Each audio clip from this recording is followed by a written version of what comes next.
Today I want to talk quickly about a part of the Harvey G-700 dust processor. I want to talk about these cleanouts that are right here.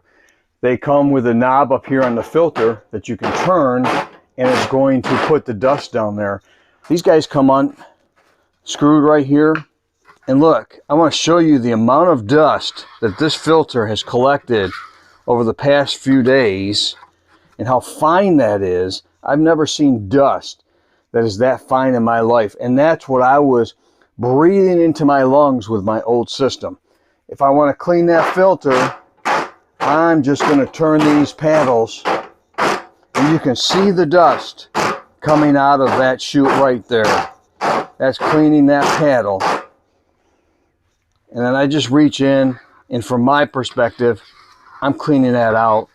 It's easy enough for me to broom that up in a dustpan and throw it away.